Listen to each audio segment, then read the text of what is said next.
Good evening. Welcome to Outside the Box. I'm Sam Clemens along with Freddie Hoos. We're here every Monday at 8 a.m. prime time, Outside the Box. We're joined tonight by our guest, Jason Priester from allclemson.com.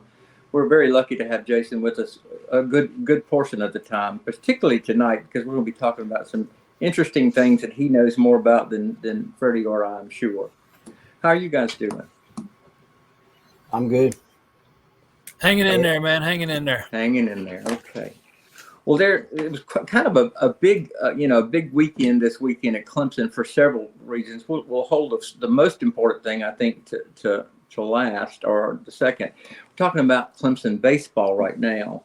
You knew it had to end at some point. That undefeated streak. I think Jason, you posted that now all the pressure was off. We could start getting down to really playing without any pressure of being undefeated.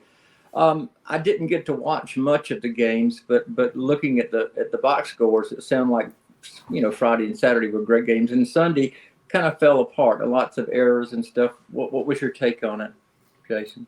I thought Clemson just ran into a pitcher that was dealing.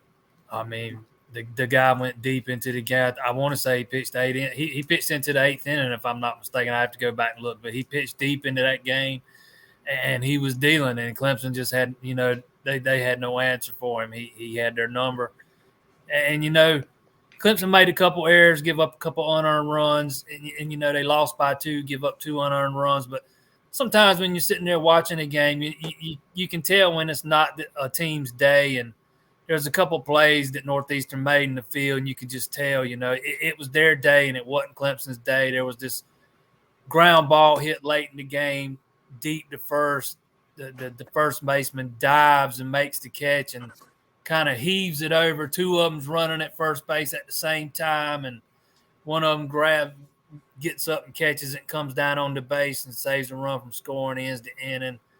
I mean, if they don't make that play, who knows what happens. But when the other team's making plays like that, like I said, you just know sometimes it's not your day, and it just wasn't Clemson's day on Sunday.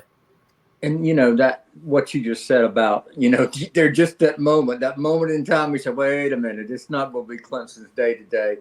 I've had those experiences in football and in golf and anything I've ever played. I understand completely. Freddie, did you get to watch any of the game? I know you're kind of working. Yeah, I actually got to watch all 3 of the games at different points. I didn't get to watch the whole thing Sunday, but I'm like Jason. Some days you just have to tip your hat and keep on rolling. Now I was happy to see that even when they got down so far, they didn't give up. They kept trying to chip back in, but at the same time, it was one of those days that you just had that feeling it wasn't in our in our future we were going to win that one. So, well, lost in all of that, the loss on Sunday and the ending of the unbeaten streak was the lost part is we won the series, and we won both Friday and Saturday, which was both games were really, really good. Clemson pretty much beat them down on both of those days. And then I think, Jason, you wrote an article with All Clemson talking about how Monty Lee was trying to talk the kids up in the dugout about, hey, we got to prepare when we do this. We got to keep that intensity no matter what happens. We've got to keep going. I think they like Freddie pointed. I think they did that. I think they kept their being upbeat, not losing sight of or giving up, I guess is what I'm saying. Yeah, after Saturday's game, Monty Lee was talking about how he was just they weren't focusing too much on the 14-0 start or whatever it was, and he was doing, the coaches were doing what they could to keep the kids grounded. But he wasn't too concerned. He didn't seem too overly concerned about it. This is a team that they look like they take things one game at a time, day by day, and I didn't think they were looking too far ahead or anything like that. It's baseball. You're not going to go undefeated, and you touched on it a minute ago. I do think they got that first loss out of the way. Now that takes some of the pressure off. You don't have to worry about an unbeaten streak anymore to start the season, and it's just a distraction that won't be there anymore. ACC play starts this week. Miami's coming to town this weekend. They got one midweek game before that, but Miami comes to town this weekend, and then you got two tough midweek games next week. One of them's against Coastal Carolina. Yeah, comes to Clemson. So I mean, it's really fixing to get rolling for them now. So we're fixing to find out how for real this team is. Well, I mean, when I looked at the schedule, I was looking at the upcoming. We've got Miami this weekend, and then we've got North Carolina State. We've got Wake Forest, Notre Dame. All these within the next couple of weeks. And I think you said Coastal plays. We play Coastal in a midweek game, and then we play Georgia also in a midweek game. So yeah, you're right. We're getting ready to see what this team is all about. Hopefully they'll be able to rally and play their best games. At least that's my hope. Yeah, I think this. Long as the pitching holds up, I think this team's going to be fine. I mean, pitching's been pretty much fantastic for the most part. Especially that bullpen, man. The bullpen's been lights out, and if that holds up, I think this team, is easily going to be playing in the postseason. Good.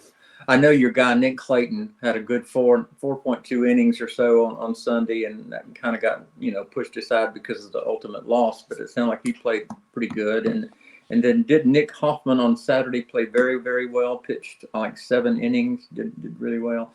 I think Nick Hoffman has come around in his last couple of starts. After a rough first outing, he's really Nick Hoffman's at his game when he's hitting his spots and he's got command of his location. He's had that the past couple of weekends. I admittedly missed the first part of yesterday's game. I did not see any of Nick Clayton, so I was just reading the box score. All I saw was the box score. I know he gave up some runs, but I'm not real sure what happened. So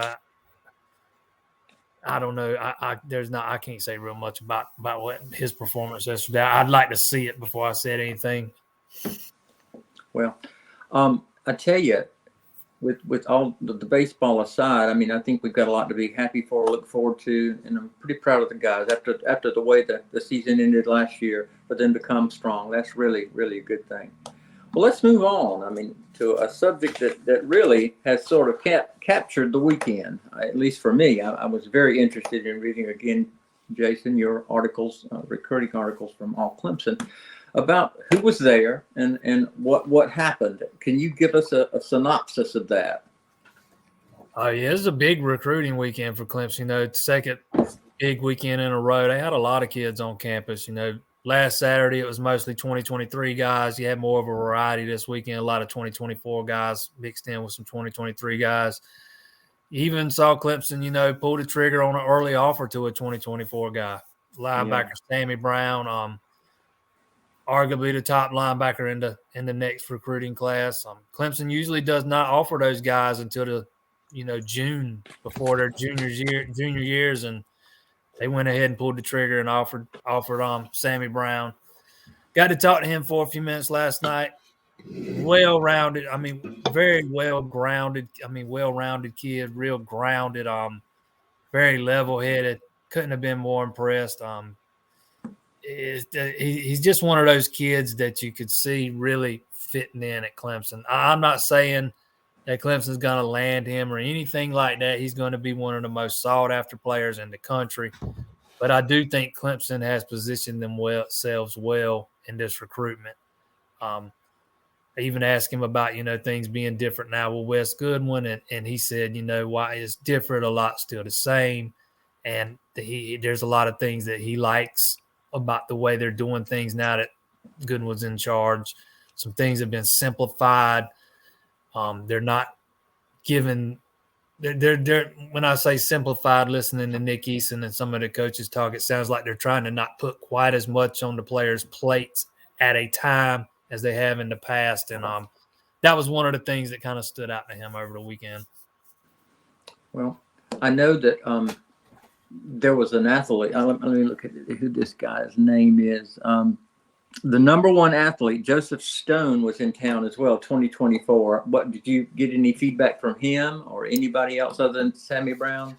No, I haven't talked to JoJo Stone. To be honest, he's real early in his recruitment. I really don't know a ton about him yet. I did talk to Cam Pringle last night, 2024 offensive lineman. And I've had several conversations with him over the past year, and every time I talk to him, I just come away more impressed. He's an in-state guy. He's from right here in South Carolina, and he's going to be one of the top tackle prospects in the country. We don't do stars and that kind of stuff over at Sports Illustrated. They kind of do a top 10 at each position and do some honorable mentions, and it kind of leads to a big reveal of what we call the SI 99, the top 99 prospects in the country. Yeah. I would fully expect both Sammy Brown and Cam Pringle, when it's all said and done, will probably be in that SI 99. I think 24/7 has Brown as a top 5 guy right now. I don't think Rivals. I don't think 24/7's rated Pringle. Brown. 24/7 hasn't rated Pringle yet, but Rivals does have Pringle as a top 20 guy, one of the top tackle prospects in the country. We're talking about two highly touted guys. Clemson's going to be right in the thick of it, and both kids, I think, are just perfect fits for the school. Freddie, I'm struck by the sheer numbers. Already the 2024 folks or kids are lining up. Somebody's dog is barking. Yes, I apologize again, y'all. That's No, my I dog. just want to make sure He likes the he but likes the to get number. airtime. Is this unusual, Freddie or Jason, that these recruiting weekends are coming at this? At this time of the year. We're seeing a lot. It seems like, for me, not following it very closely, it seems like a lot of things are happening here early in the spring. I just kind of this is an annual type deal. Clemson has a elite junior day, then they hold another junior day, and then they hold another day after that for guys fixing to head into their junior season. So this is an annual type deal. It's not all that unusual.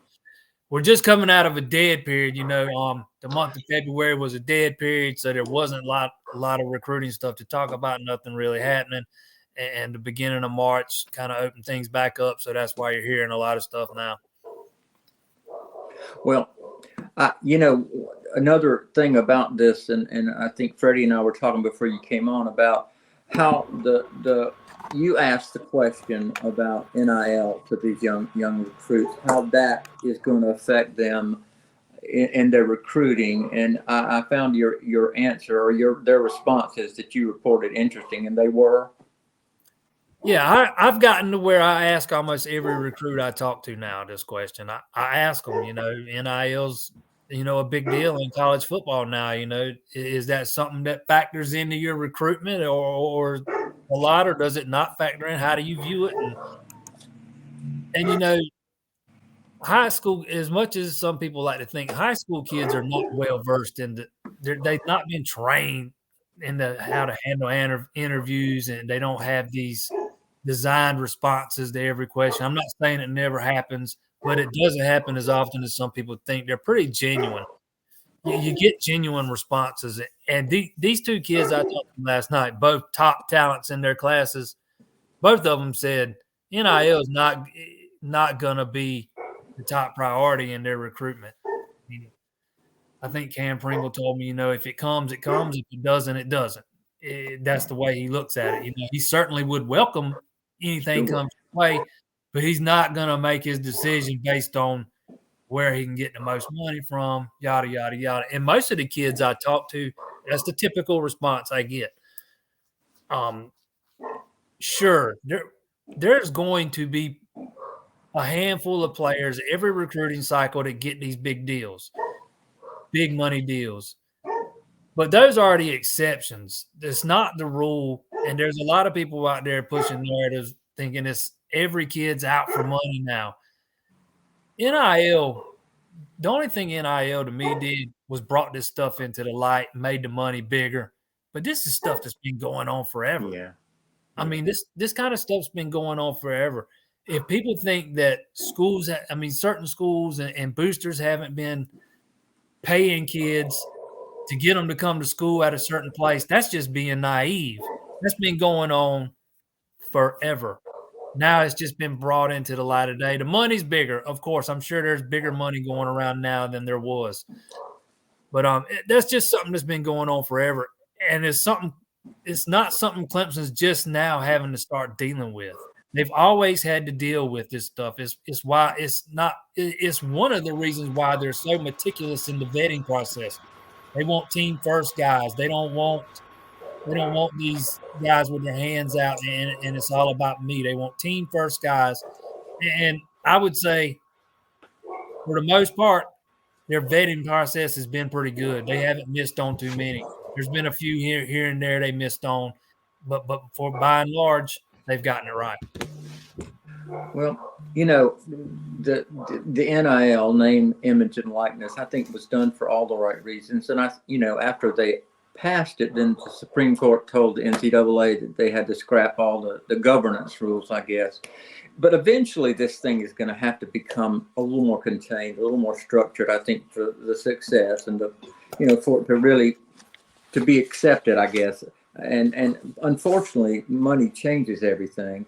But like you said, money's always been a part of it. It just hasn't been up front now in the open. So yeah, I understand that. I think some people won't never change their views on it. I don't care what the rules were. I think you got some people out there that just, for whatever reason, think college athletes should not be able to profit off of their name. And I'm going to be flat out. That's the biggest crock of bullshit I've ever heard. Right. College athletes are the only players in the country who weren't able to make money off of their own name. How absurd does that sound? You go to school so you can't make money off your own name. We had a kicker at Florida a few years ago, had to either choose his YouTube channel that he was making a few $1,000s a year, or his scholarship. Give me a break, man. These kids ain't even allowed to have jobs, and you still don't want them to be able to make money for signing autographs, or let them do a commercial or whatever. I get it. You don't want it getting into too involved in the recruiting process, and you don't want to start free agency and bidding wars and all that stuff. But for the most part, that's a lot of people don't. That's not what they're cared about. They don't want these kids making money at all, and I just can't understand that. I don't either. I mean, a part of my concern with NIL was the Wild West aspect of it. But like Texas A&M spending $30 million to secure their 2022 class. I mean, it's probably always been done, but now it's out in the open, and it just appears more ugly than it probably really is. But hey, my thoughts on that are, if a young man has his head on straight, he understands coming to a particular university for all the right reasons. He'll get his money. I mean, he'll make his money one day if he does it the right way. That's what most of those kids. Yeah, that's what most of those kids tell me, man. It's they are in it for the the money in the long run, the NFL money, the big money, not the short term little money. And for most of these kids, that's what it's going to be, little money. It's not going to be big life changing money. I mean, it's just not for 99% of them. It's not going to be big life changing money. Freddie, what are your thoughts on NIL? We since we're talking about recruiting and the NIL, I mean, has anything jumped out at you in the whole process that you like strongly or dislike? I mean, I'm just curious. Well, I mean, I like the aspect of them being able to make a little bit on, for their name, for their likeness. Okay. Look, I grew up playing EA Sports, and honestly and truthfully, I can still remember playing, and when I was playing the game, I would choose that quarterback that I knew played for Clemson. You see what I'm saying? I mean, and for you to sit here and go, oh, well, his name's not there, so it's not him. Nah, they were making money off of him, and it's come back to bite them, because in the long run, that's what got them in trouble. Was things like that. Y'all, I do apologize. My German Shepherd is going crazy for some reason. Well, dogs are fine. We're glad to have them in our audience. It's no big deal for sure. Well, I think we talked about the recruiting and the advantages that Clemson offers. I mean, a program, a culture that creates, winners, a winning culture. So, there's not much else to say other than I know that Dabo and his staff continue to do things the right way. And I'll add this, the rules are what the rules are. nobody wants, schools out there bidding against each other for players. Nobody wants that. But it's going on. We all know it. So, like I said, the rules are the rules. You either adapt or you get left behind.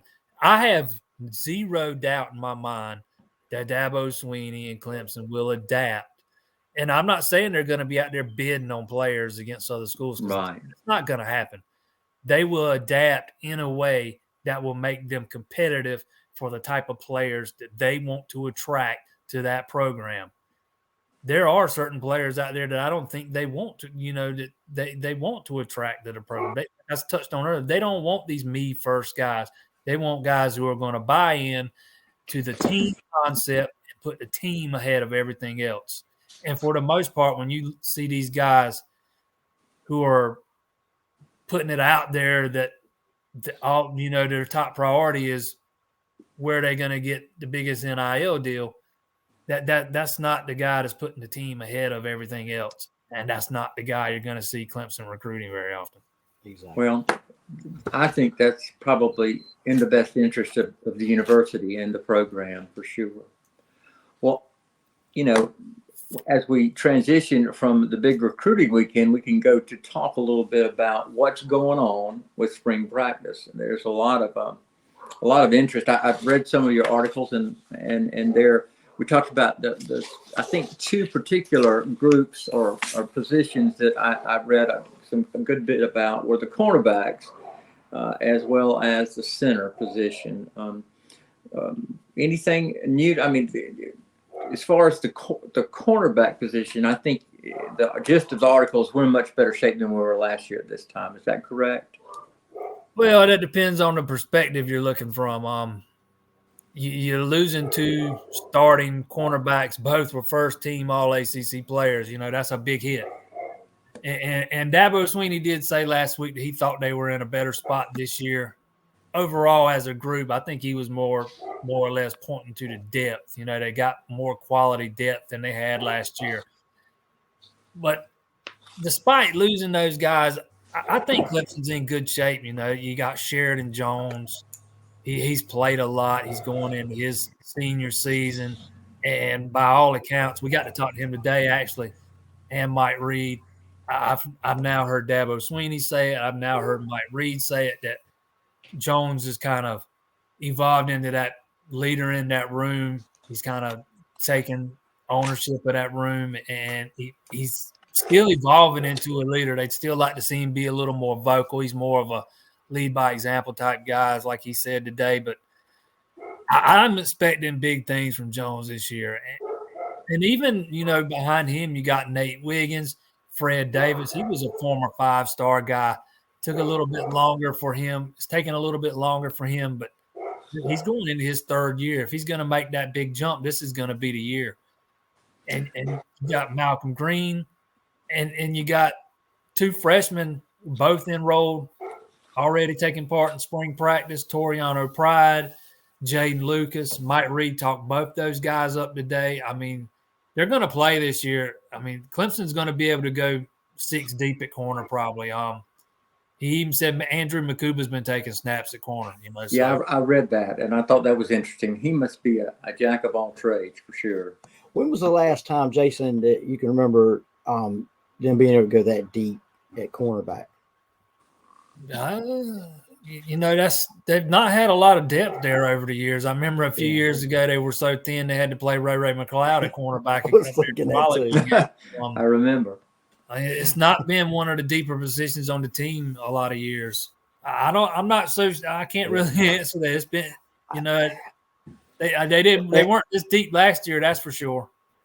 And that's just it. I don't remember it either, and that's why I was thinking maybe I had missed something a year that I was off on. I'll admit my memory's not all that great. So, I mean, but I think Clemson's got quality. I don't know the last time they had this many quality corners who were ready to play all at the same time. Let's put it like that. Well, one of the things that I remember sitting back last season looking at the injuries as they were carted off the field and next man up, regardless of the position. It was all over the field. But I remember thinking, and I think maybe we had the conversation at that time, there's going to come a point where we think we should look back and say, my God, look what happened. Look where we've come because of this the silver lining, I guess, we're seeing now is quality depth at various positions, but particularly cornerback. So that's it. I mean, don't you agree? I mean, that would be the blessing of the curse of all the injuries last year is to have this sort of depth built in.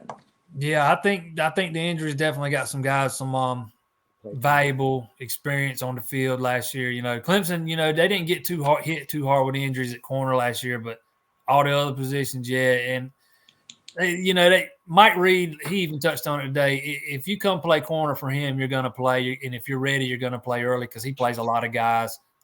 Even his freshmen, they're going to get playing time. They're going to get early playing time. He plays a lot of guys, so injuries or not, those guys are getting on the field and getting valuable experience at corner. Well, I mean, again, that's and changing gears a little bit, talking about the center. I saw where everybody, again, this may be your article or someone's article, that everybody is talking about, this in the know, is talking about how well Putnam, is it Putnam? Will Putnam. Yeah, Will Putnam has done since moving to center. I mean, is that the answer, ultimate answer to our prayers at that position? Yeah, I can't answer that. I know Dabo Sweeney said last week he during the scrimmage he didn't notice Putnam, and when you don't notice the center, that's a good thing. I think he said he noticed him one rep. He had a low snap, and that's a good thing. But we're not going to know that until game number 1.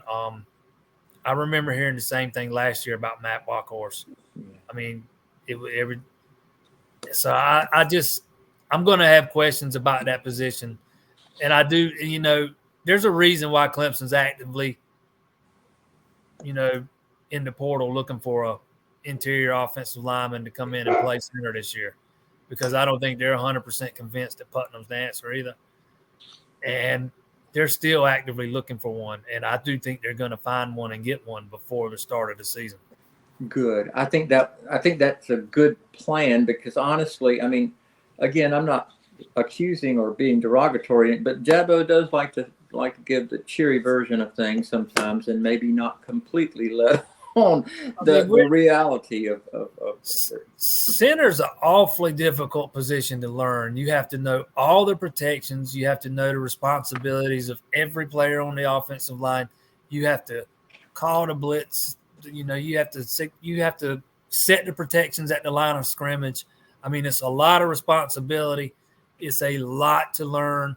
And in a guy like Will Putnam's case, I'm not sure he's played any center or much at all. He hadn't played any since high school, definitely none at this level. So it's going to be a lot. I mean, it's easy to say, yeah, we can just slide Will Putnam over from guard. But, it's a lot more difficult when you actually got to learn everything that goes into playing that position and learn it in a short amount of time. And that's what he's going to have to do.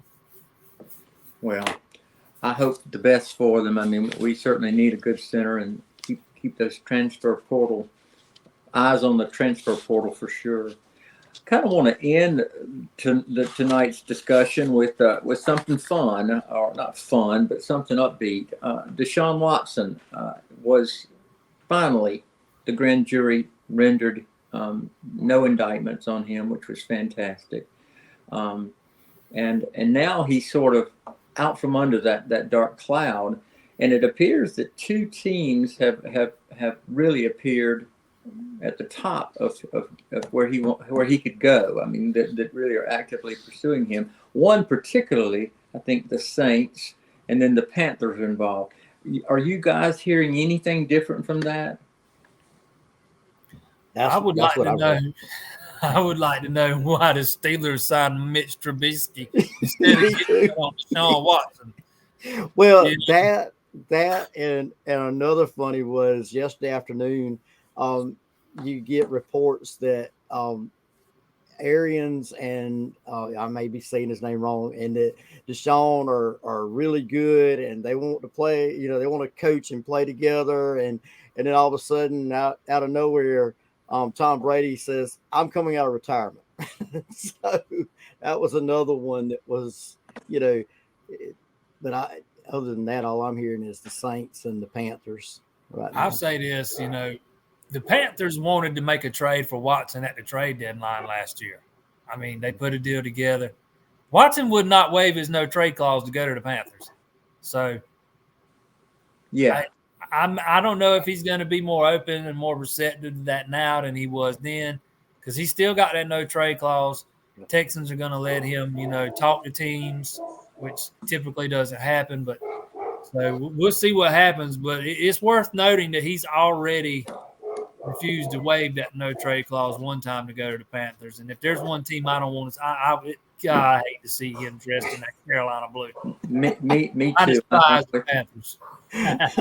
Well, and I'm gonna be honest with you. This is just me looking at it from, because I mean, I'm not a fan of the Panthers either, but at the same time, I think if you put the Saints and the Panthers side by side, I believe he's got a better shot of winning something with the Saints at this point than he does with the Panthers. I mean, Yeah, I that's agree just with that too. common sense. Well, So I could see him not waiving that no trade clause again. Well, I'm just glad that Deshaun is out from under most of this stuff. I know there's some civil litigation that may come a little bit later, but that's above and beyond. But he's able to look forward and hopefully find a new place to play where he can actually put his talent out on the field instead of being under the microscope of the media. Well, gentlemen, it looks like our time is drawing an end. Any parting words or anything? You can speak now or forever hold your peace, because we're getting towards the end of this thing. But I wanted to say thank you to Jason Priester from allclemson.com for being with us tonight. As always, we really appreciate your expertise and your being with us. And Freddie, hope you have a good week. We look forward. We're going to go to a once-a-week schedule right now. We're going to do Monday at 8 p.m., again, primetime podcast. So we look forward to seeing you guys next Monday at 8 p.m. Until then, have a great week.